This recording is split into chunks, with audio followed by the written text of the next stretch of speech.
So I've been a little bit frustrated with the chuck wobble in my cheap Aldi pillar drill, and I saw that Lidl have copied the Bosch design for their cheap pillar drill. I picked it up yesterday. I think a few other people had the same idea because I was only a couple of hours after the store opened and there was only one left. It's very easy to put together, even with one hand. Won't be needing these.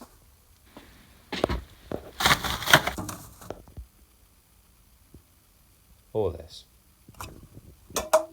Actually, the instructions were pretty cool because they gave you an exploded view, including all the internal parts, which you don't normally get.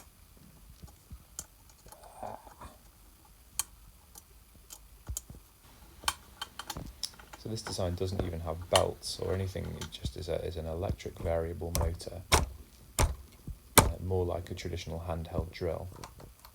I'm not sure how that's going to affect the performance, but the good thing about these drills is they always come with a 3-year guarantee. If you keep the receipt, they're very happy to take it back.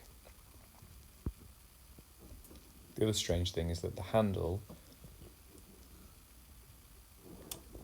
both lowers the drill on a spring-loaded mechanism for when you actually want to drill something, but then if you release this lever at the side, the same handle lowers the whole drill onto the workpiece.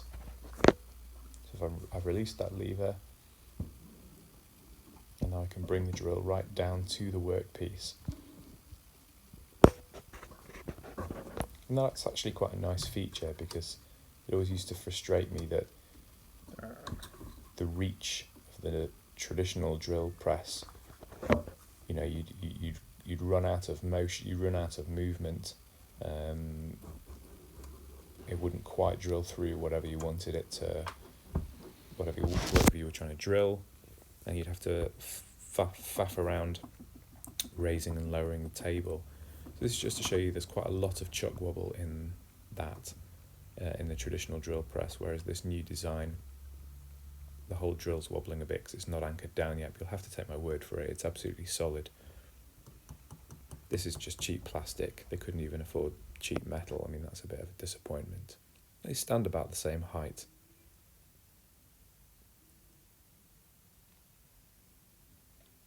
But you can see that the Parkside drill doesn't have the table to lower, to raise and lower. Let's give it a go. So I wondered if mine was defective at first because this is on the lowest speed and it seemed to rev quite highly and then settle down.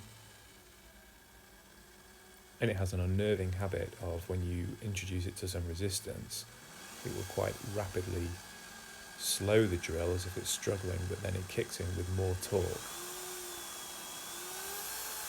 So the motor sounds like it's all over the place, but I'm not yet sure how that's actually going to transfer to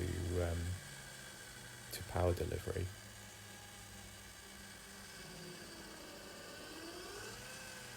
Don't do this at home, kids.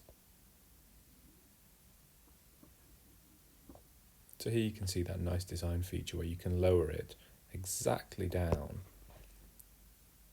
Now this is a 710 watt drill apparently, and it has 7 centimeters of motion, actually 7.5 when I measured it, which is pretty good compared to the 5 centimeter on the Workzone drill. So I can't review it yet, but we'll see how we get on.